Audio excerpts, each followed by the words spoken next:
Hello, welcome to the Colts Cover 2 podcast. I am Nat Newell, editor at the IndyStar, here, of course, with Joel Erickson, our Colts insider. Apologize for the delay. Joel had a little bit of a time getting across town from the Colts complex and then had some computer issues, but we're up and running now. My computer hates me. Yeah. Really, really, my but, computer hates the listeners of the podcast. That's really what it is. but rather than that, you should like and subscribe to the podcast. Don't hate it. Please like and subscribe to the podcast, no matter how many technical difficulties we have. Colts obviously coming off a wild loss to the Rams. We have some excellent questions here from some of our regulars, so we'll just jump into those rather than because I thought Rambo 25's first question was a big one that people are asking, and that is, says one of the most difficult losses he's had to endure. I assume Rambo is a she had to endure as a Colts fan. My question is, how can that happen, especially since it happened last year? Steichen and the coaching staff, wow. Where are you coming to? This is actually a topic of our columnist Greg Doyle is writing about this on Wednesday. We will post a column first thing tomorrow morning. What are your thoughts on this question and the idea of the same thing happening with the fumble between Jonathan Taylor and A.D. Mitchell last year and this year? I might be wrong on this, but I've kind of been operating. I think this is an A.D. Mitchell thing more than it's a Shane Steichen thing, and I keep going back to what I said the other day at the end of the pod, or in the First Impressions podcast, which is that when we brought up, has this been emphasized to A.D. Mitchell, not to Shane Steichen, because I know in this situation, no one cares what the head coach says. But we brought this situation up to A.D. Mitchell, and what Mitchell said was, like, before we could even get the question out about them emphasizing it, he's saying letters and logos, and he's kind of shaking his head and looking down, like he was like he'd made it, like he was kind of his posture through the whole thing. But what I took away from that was that this is something that he should have known, that they have been talking about ever since the Jonathan Taylor thing. I don't get that. No one has said we haven't thought about that again, or anything like that. It's also the other thing that tells me it might be an A.D. Mitchell thing is just, if you watch him in practices, in training camps, he's a guy that celebrates. He's a guy that celebrates his catches vociferously, even in practice, in front of the training camp fans, all that stuff. He really celebrates stuff, and so, like, I just think it's probably easiest to blame the head coach here, and the coaching staff, but I can't imagine. I can't imagine that this isn't something Reggie's talked to them about. I can't imagine. Steichen denied that they haven't emphasized, or Steichen, sorry, denied is the wrong word. I don't want to characterize it like that. We asked him, has this been emphasized? And he said, yes, it has been emphasized since then, and I have to emphasize it more. I I think sometimes a player just does something they shouldn't do. And in this case, everything we kind of know about the way Mitchell has been in his first couple of years as a Colt is suggests that this is the kind of mistake he makes. He's made some blunders while running it. This is the most egregious. But if you remember right, last year he should have had a touchdown last year against the Jets, and he was, instead of just staying to the outside where he was fine, he decided to cut back in and got tackled at the one, and he didn't have it. So that's why this mistake cost him his first touchdown, because he'd already cost himself his first touchdown. I don't know. That could be the wrong read. I I think, just knowing Steichen, knowing the people involved, that's my read of it. Is that this is more of a Mitchell thing. The coaches can emphasize something over and over again. Like, the coaches emphasize not false starting over and over and over again. That doesn't necessarily prevent false starts, you know.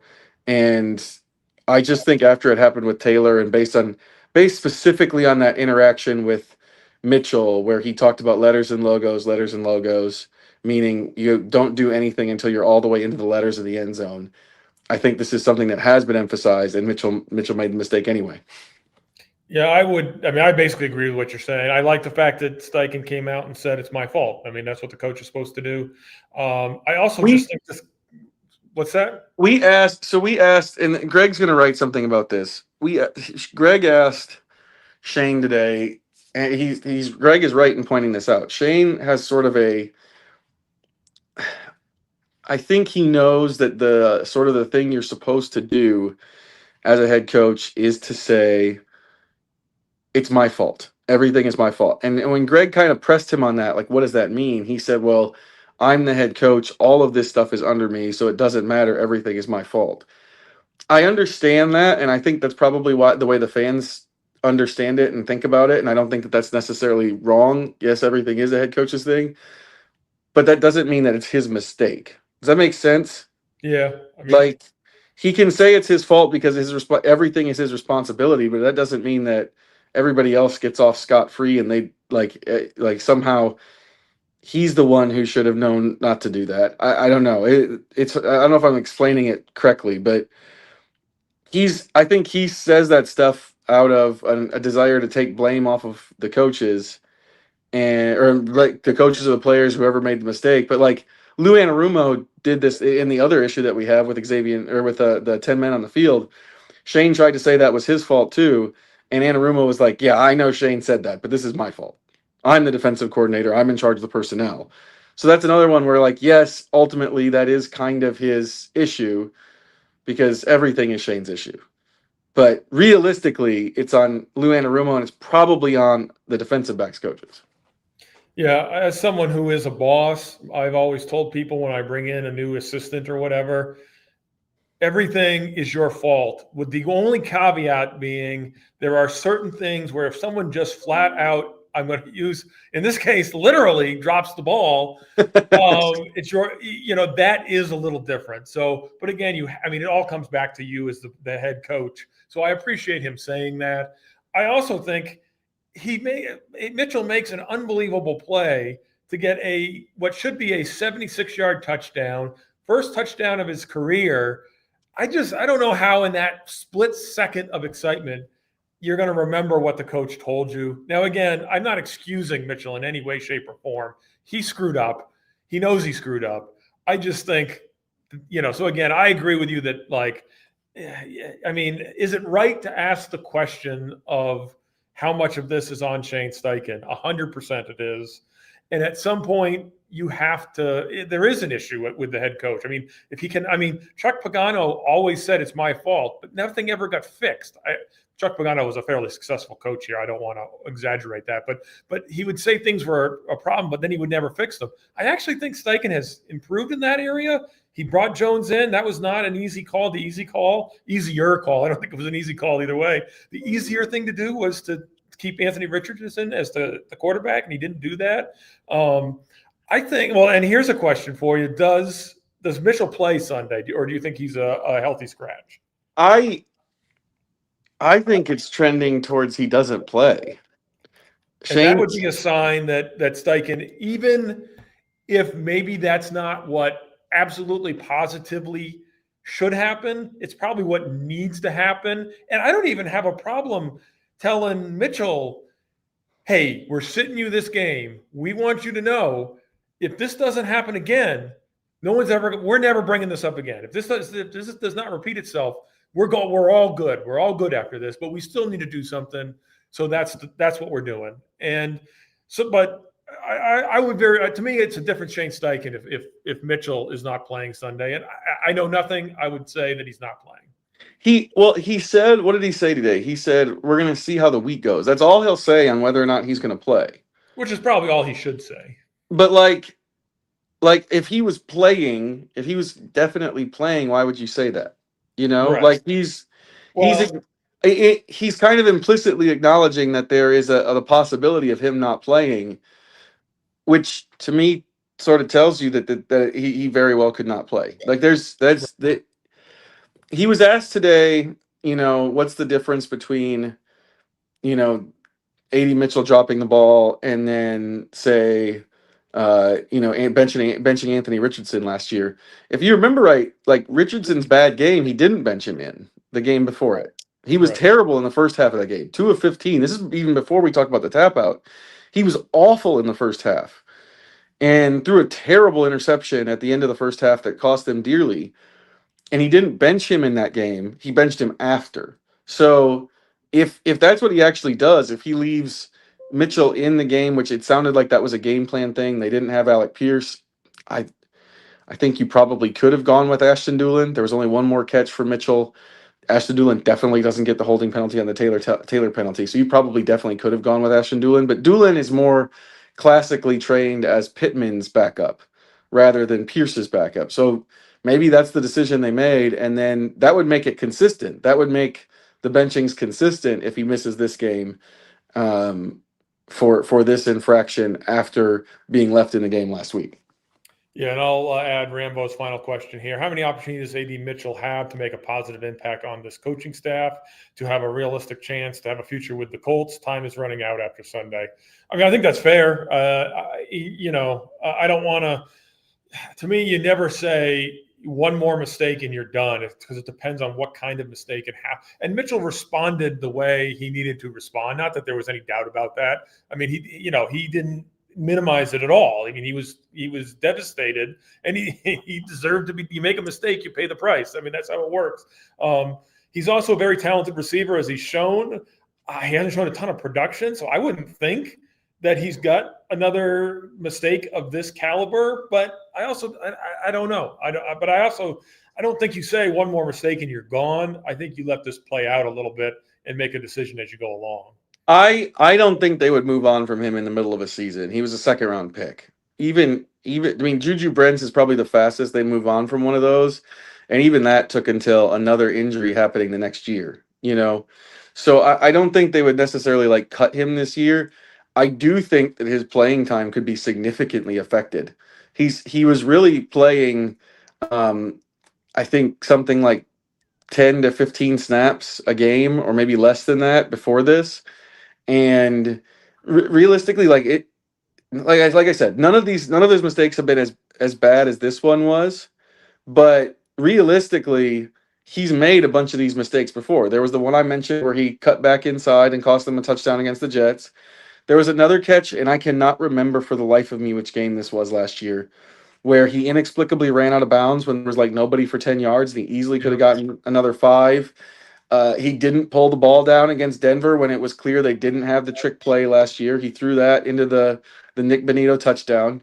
He's got a history of, and then just sort of the other piece of it is just sort of he doesn't have a history of making plays down the field and finishing them the way he can, despite being very, very good at getting open. So you throw all that together, yeah, there's a point here where the coaches are going to say, hey, you're in more of an emergency role. You're not playing snaps very much. We're just going to let Pierce ride and play him almost every snap in that spot. I don't know. I just can't see them cutting him in the second season. Is that what Rambo's asking? Kind of. Basically, how many more opportunities is he going to get before they cut him? Kind of is how I would interpret that question. Yeah, and as far as the future with the Colts goes, I do think this is an interesting question because, I do TV with Fox 59 and CBS 4 at every game too, and one of the first questions they asked is, does this make it more likely they'll re-sign Alec Pierce? And I actually do think that AD Mitchell is a big deal in that decision because Chris Ballard probably doesn't want to pay 2 receivers a ton of money. Alec Pierce is probably going to get a lot of money on the open market. And I could see them letting him go if they felt like AD Mitchell could play that role. If they don't feel like he can play that role, maybe they still don't re-sign Alec Pierce because of the money thing, but it's a lot harder because you don't feel like you have something coming behind him. Yeah, I wanted to go back. We got off on the AD Mitchell tangent understandably. But part of Rambo's question basically, does Steichen have enough of a grip on the details of being a head coach to be a good head coach? And you've touched on that, but what are your? I think he's getting better at it, and maybe he needs to get better quicker at it, I guess. But what are your thoughts on the evolution of Shane Steichen as a head coach that you've seen? So, what are we talking about here? Like, what are we Like too honing many in on? mistakes, like the Jonathan Taylor, like AD Mitchell's. Are they The just same. not disciplined enough because he's their head coach? That's my interpretation of Rambo's question. Well, the interesting thing here is that the narrative going into this week, DeForest Buckner, who had lots of bad things to say about the Colts culture at the end of last season, last week alluded to the fact that he feels like it's better leadership, it's better situation than it's been previously. And Lou Anarumo is much harsher on the players than Gus Bradley was. Steichen, I do not think Shane Steichen is known as like a pushover inside the locker room. I don't get that sense at all. In fact, I think he's kind of more of the, everything I've ever heard is that like if the details are wrong, he gets really upset. I do think that there's some of this that is, well, with Mitchell, like Mitchell, that's player driven, like that player specifically has had issues with this kind of stuff. I do think though you can make the case that maybe the way they're handling Xavier Howard right now is maybe a lack of accountability based on what they've seen from them.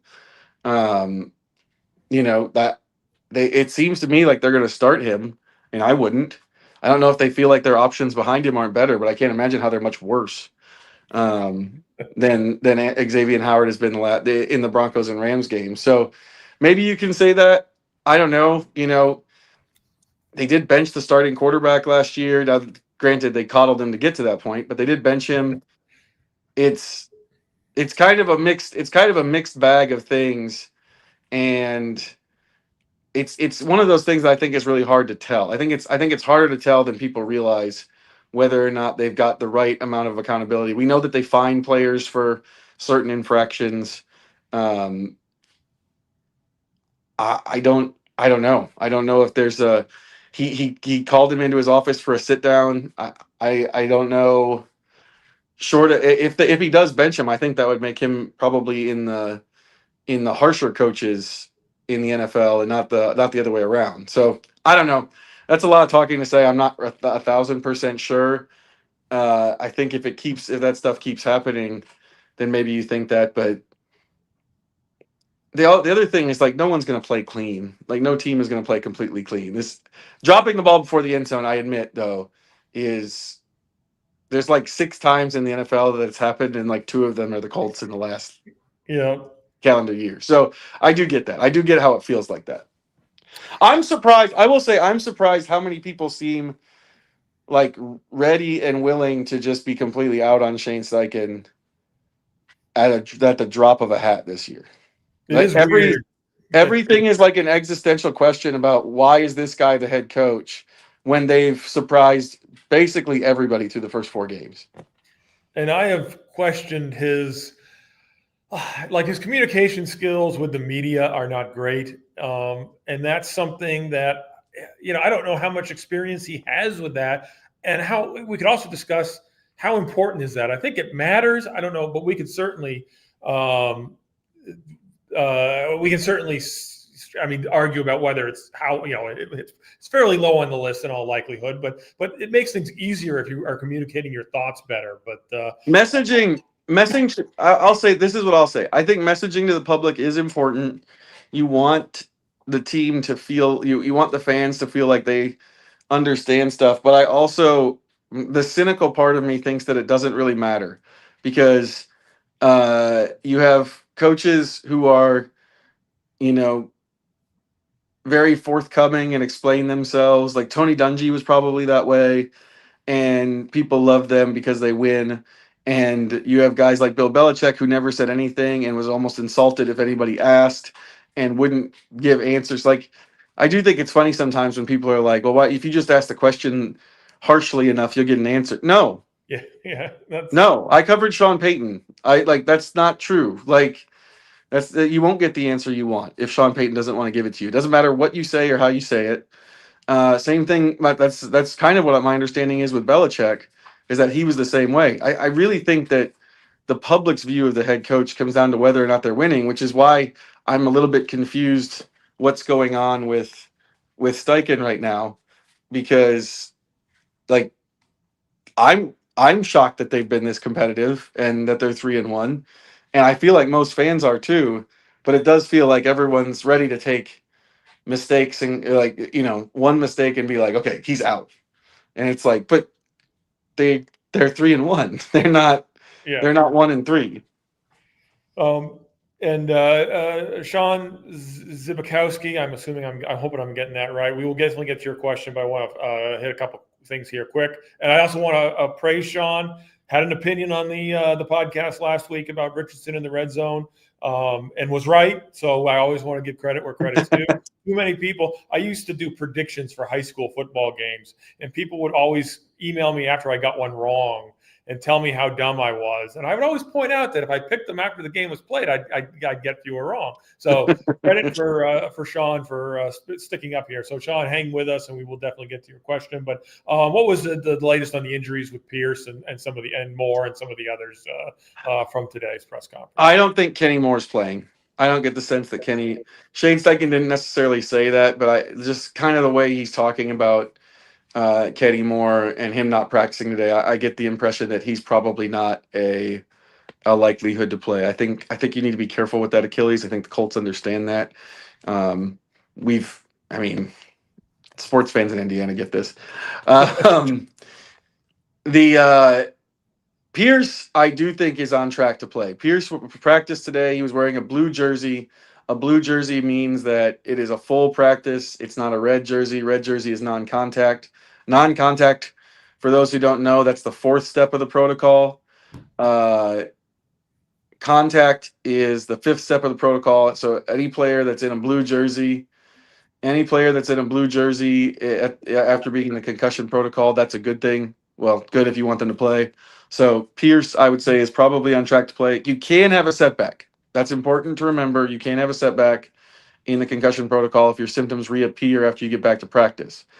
But Pierce being in a blue jersey is a good sign for him. And then the other one that's interesting is that Matt Gonzalez was in full pads today. I don't know how much he practiced. I haven't seen the injury report yet. But I think that's a big deal because Dalton Tucker did struggle last week.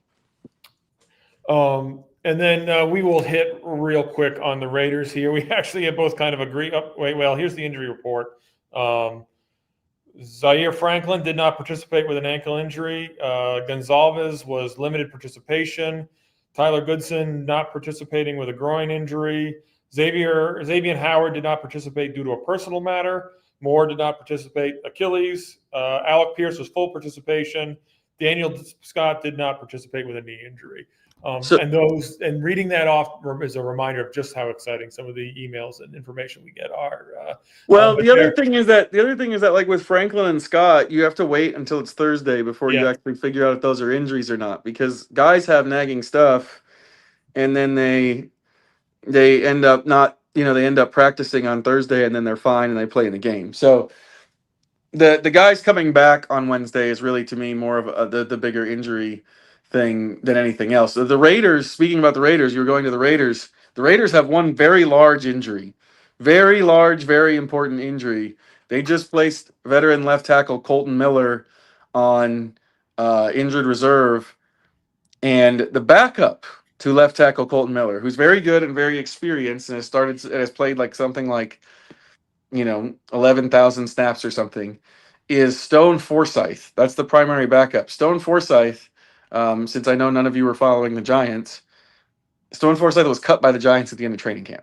So Geno Smith's left tackle situation got a lot worse in a hurry this week. I don't care. If your name is Stone Forsythe, I'm playing behind you. You can protect me any chance you get. Maybe it gets me killed, but that is all pro. The name inspires confidence. The name inspires confidence. Well, it's an all-pro name. It's important to bring up that on the other side of the offensive line, the Raiders start a man named DJ Glaze, who sounds like he can both play and then also do either a musical show after the game, or also might be like a donut place. Great British Bake Off or whatever Yeah. the show is. Yeah. Yeah. I mean, DJ, there's a lot of professions DJ Glaze could be before I would get to football player. If I was a defensive end going up against Stone Forsythe and DJ Glaze, I would be very worried. We need to watch a lot of tape to get my confidence up. Is there anything else that we need to talk about with the Raiders? Ashton Genty is on my daughter's fantasy team, so we were very glad to see him score 3 touchdowns last week, but they didn't seem willing to give him the ball before that. But to me, the Raiders are surprisingly, given their history, are a fairly nondescript team. But let's try to do 2 minutes on the Raiders and get to Sean's much better question. Ashton Genty had the great game last week. Before that, I saw a statistic that essentially he was getting hit before the line of scrimmage by a defender something like 50% of the time, or 40, like the most in the NFL, whatever it was. So Ashton Genty, well, you have to, obviously he has great contact balance. That means he just essentially just means he's hard to tackle. He was not having a good season up until last week. Last week was kind of a breakthrough. He's still only averaging 4.1 yards per carry. Now, I will say this. I do think that this is a Colts run defense that has been worse than it appears, because they're 20th in yards per carry. They're 8th in rushing yards, which seems good, but they're 20th in yards per carry, so the efficiency isn't there. But this is a Raiders team that doesn't have a very good offensive line. The other thing with the Raiders, and this to me is a really interesting piece, is they have, a offensive line that's not very good, and then the receivers. If you're worried about the receivers, it's not exactly Puka Nacua and Devontae Adams. It's Jacoby Myers and then Trey Thornton. But Trey Thornton is interesting because Trey Thornton is really, really, really fast. He's really fast. He has one big game this year. It involved 3 long touchdown passes. I say that to say I wouldn't put Xavier Howard on him. I would put Mekhi Blackman on him because he's so fast. But anyone who has listened to the podcast knows that you would put Mekhi Blackman on any player before Xavier Howard. So that's not really much analysis that you're giving. We might be at the point where I would put Jonathan Edwards on some players before Xavier Howard. Hey, three snaps and look good during all 3 of them. I promise you I was watching all 3 of them. But he had a pass breakup. Yeah.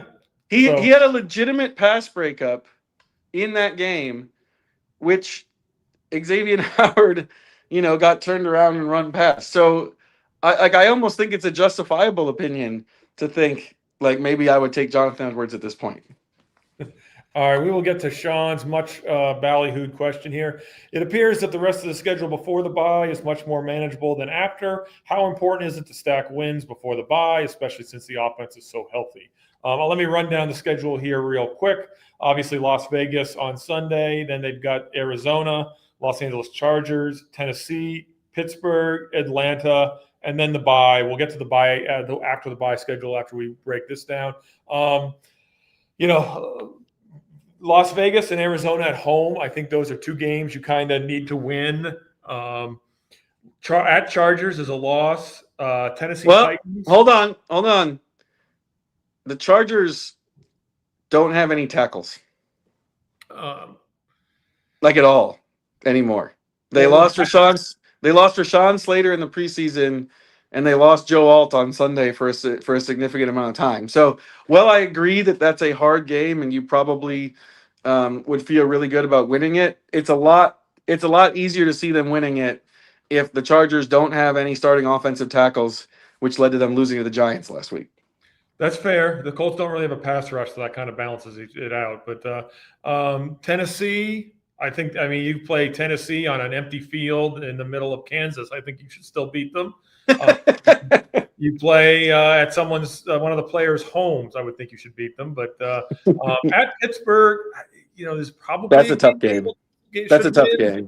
But that's not definite. And then Atlanta at home. So you got, I don't know. To me, you've got 4 games, or you got 3 games that you should win, and then you got 3 games that are a toss-up. So if you come out of that at 4-2, which is I think that's a fairly reasonable ask given what we've seen so far. Which Believe me, I would not have said that before the season started. I mean, I think that that makes you 7-3 going into the last 7 games. I mean, what's your thoughts on that? On looking at that list of opponents. Yeah, I think they don't need to have a swoon of any kind because there are better games, and the travel starts to really start to set in on this team after the calendar kind of turns to November and they go to Berlin. Well, really after that Chargers game is when the travel starts to set in because Chargers in LA. I think they're back home for a week, and then they're on the road at Pittsburgh, in Berlin, bye week at Kansas City. It's a schedule that's backloaded with both travel and teams. So yeah, I think you need to make some you need to get out on a run here and hopefully pull away from the Jaguars who keep winning games, not necessarily in pretty fashion, but they're winning them, so they're tied for the top of the division. Yeah, so if they're 7-3 at the end of this before the bye, that means you need 3 wins and you're in the playoffs, I would think, given the AFC South, unless Jacksonville does something crazy here. But at Kansas City, as kind of mediocre as the Chiefs have looked, I think that's a loss. You got Houston at home, which you got to think is a win. You talk about, I mean, forget Houston's looking at the Chargers offensive line woes and saying, boy, I wish it was only that bad for us. You're at Jacksonville. That's a loss. We just know they're going to lose in Jacksonville. Wait, hold on. No. They broke the opener curse. I don't care. They're losing at Jacksonville. I write it down. At Seattle, I think, again, tough game. San Francisco at home. I mean, God knows what San Francisco is going to look like. So, then Jacksonville at home should be a win, and then you're at Houston. But it's not hard to find 3 wins in that group. So I would agree with Sean's analysis again that they do need to take care of business here. Always need to take care of business, but they're in really good shape to make the playoffs right now. For me, looking at the schedule, what are your thoughts? Yeah, I think so too. I think the both the way the Colts have started and the way the Texans have not started suggests to me that the Colts are the favorite in this division. And I would have to see a little bit more from Jacksonville. Who are Jacksonville's wins so far? One of them is Tennessee, which that cancels out. They got the Niners. The Niners have, I think, 475 injuries on 53 players somehow. Yeah. And who's their other win? This will change your mind. The Carolina Panthers.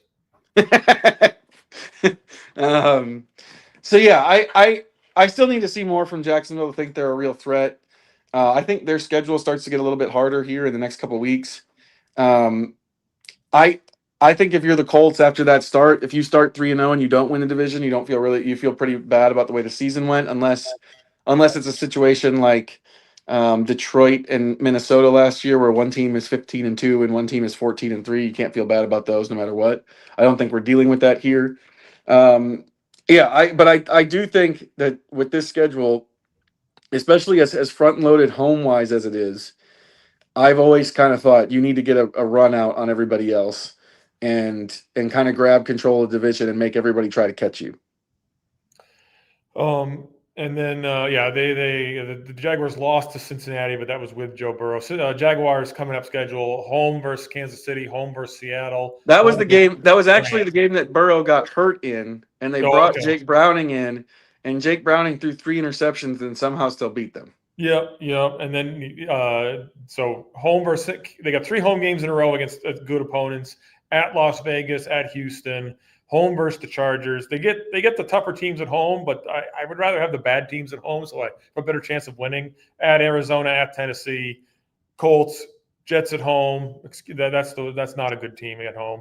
At Denver, at Colts, then Tennessee at home. So, I think you got to. The fact that they haven't played the Rams yet is a point in the Colts' favor, just because the Rams should beat the Jaguars as well. I think the Broncos too. I think the Broncos will probably beat them. So you got to feel good about, especially in Denver. You got to feel good about where the Colts are in terms of the playoffs. Let's wrap it up with a little Shaq Leonard talk. He's officially retiring with the Colts. I don't think this was a surprise to anyone that he was retiring, given that he hasn't played. I think it's surprising to me that he seemed. I mean, again, I'm only going off what I see on Twitter, which is not. No one should pay attention to what they see on Twitter, but some people don't appreciate how good Shaq Leonard was. I mean, I agree with this. Yeah. Turnovers, causing turnovers, getting turnovers is not a thing that statistically is predictable. It's like some guys get sacks and force fumbles, and there's a little bit to it, but Leonard got interceptions. He forced fumbles. He recovered fumbles. And it happens so much. He just had a knack. I think he's one of those rare guys who had a knack for it. He made All-Pro 3 out of his first 4 years. If you don't think Shaq Leonard was on the pace to be a Hall of Famer if he doesn't get hurt, I don't know that you understand football. So now he was from our standpoint, he could be a little bit prickly to deal with, or I should say from Joel's standpoint. I don't go down to the locker room and talk to these guys. But that was just sort of who he was. I mean, there were people who bashed him as a second-round pick coming out. So, I mean, he's got some reason to do that. But I mean, you dealt with him far more than I did. What is your take on Shaq Leonard retiring? It's also like what made him good. He's one of these guys who functioned best when he believed people didn't believe in him. Like, he almost kind of made stuff up sometimes. And so, the other thing that's interesting, though, is I don't really think fans care if someone is good with us or not. They don't. Nor should they. They don't. And I think in today's day and age, sometimes it's a mark for the player in the eyes of the fans if they're not good with us. I don't fully get this. He played really, really hard for this team, and was really, really good. Like 4 years in. I remember I did a story where I talked to Tony Dungy and a bunch of other. This was back when we still got the opposing coach on calls, which was helpful because a lot of times you would be able to ask them sort of big picture questions. And I remember that people were comparing him to like Derek Brooks, guys like this, like the best weak side linebackers ever. I think Dungy might have thrown Jack Lambert around because of the turnover production, because that's so hard to reproduce. He's a great player whose career was cut short by injury. I don't really see. I get that there was the postseason. I get that. I get that Bob Sanders played in the postseason. But outside of that, I don't really see how their careers are all that different. I don't get it. Well, the one thing I will say in Bob Sanders' defense, if you make a list of the best 3-season stretch of a safety in NFL history, Bob Sanders is one of 3 people on the list, and I'd have to go look it up. He won Defensive Player of the Year, and he was All-Pro twice. There have been 2 other safeties who I believe were All-Pro 3 years in a row. And then you look. I mean, you look at that. The Colts gave up like 400 and something yards rushing to the Jaguars because Sanders wasn't out there. One of Bob Kravitz's, our former colleague. All-time great lines, although I think he stole it. But anyway, he's credit for bringing it up, is that it would have been more if the end zone hadn't gotten in the way. And then they bring Sanders back, and it immediately transformed. I mean, obviously they were still a good team without Sanders, right? But they had to. But once he got back, all of a sudden the defense was transformed. It was just a totally different unit. Did not get stomped on the run. So I think Sanders is better than Leonard, but we're still talking. But Leonard would have been a Hall of Famer if he had kept going. He was a 3-time first team All-Pro, and the only year he didn't make first team All-Pro, he made second team. Right. It's just insane. I think all of it is basically just that people didn't like that they lost. Right. And while he was here, during those 4 years, they went to the playoffs twice. Yeah, and in no small part because of him. Like that guy. We were talking about this in the media room today. Like, how many times do you talk about like walk-off fumble forced, and he did that kind of stuff. He in Oakland, not long after I started covering the Colts, he ended a game by punching out a fumble in Oakland in the old Coliseum. Like, I don't fully understand the whole thing there where there's just a need to like poo-poo his career for some reason. Yeah, He was great. He was great. and the injury was like really not. I don't know what caused it, but I mean, just a nerve injury that they thought was in his back and was actually his leg or whatever, the reverse. Spinal issues for any player are a huge deal. Like a huge deal. Your nerves, it's not that your nerves it's not that there's like pain to deal with. His leg could not build muscle the way it used to. That's not his fault. What are you supposed to do about that? What's he supposed to do about that? Like I think that I just think it's that it's some of it is that the 2022 season when his injury got really bad and things started to get like he had a second surgery. He only played 3 games. That was that's one of the worst seasons in Colts history. But again, this is because he had an issue in his disc in his back that was wrecking the nerves. And that's like should he have played? No, but he's trying to get it out. He wants to play. I don't understand how that's not a bad thing. I mean, it's a bad thing for his health, but it's not a bad thing for a football player. Well deserved. I would put him in the Ring of Honor. I would put Bob Sanders in the Ring of Honor at some point. I mean, the Ring of Honor is you look at the list of people in there. There's some people who the standard wasn't particularly high early on. It was an effort to try to maybe not to the people have Bill Brooks had one of the best rookie seasons for a receiver ever until the last few years where the game's evolved a little bit or much. I don't want to put anybody who's in the Ring of Honor down because they were all excellent football players, but I don't see any reason why Leonard and Sanders don't meet, and Andrew Luck, if we want to keep going, don't meet the standard for at some point. I just don't understand how, if you're a Colts fan, you're not looking at Leonard as a what if. Yeah. Like how different is some of those teams if he has an 8-year career instead of a 4-year career? What if he actually gets to play a full career in a Colts uniform? I don't like. So growing up in Wisconsin, my favorite player when I was a very young kid was Sterling Sharp, and Sterling Sharp broke his neck after 7 years, and never was able to play again. And I don't remember anyone in Wisconsin ever being like, that guy stinks. Yeah, he overrated. Totally overrated. I can't believe people act like he was good because he got hurt. Like, it's a spinal injury. Spinal injuries are bad. Yeah. And we should say a vast majority of the Colts fans appreciated, enjoyed Shaq Leonard. We're reacting to the handful of people.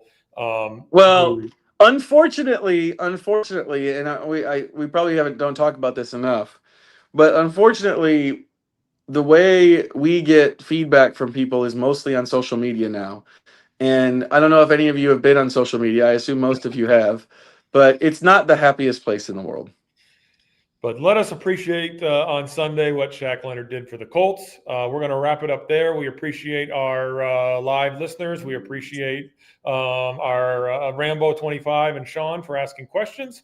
We will be back Joel and I will be back Sunday night Sunday afternoon, Sunday evening, whatever you want to call it, after the game. That might post Sunday night, and then we'll be back again. We're aiming for 3:30 most weeks, as you learned today. It's not always 3:30 for various reasons, but please like and subscribe to the podcast, and thank you for listening.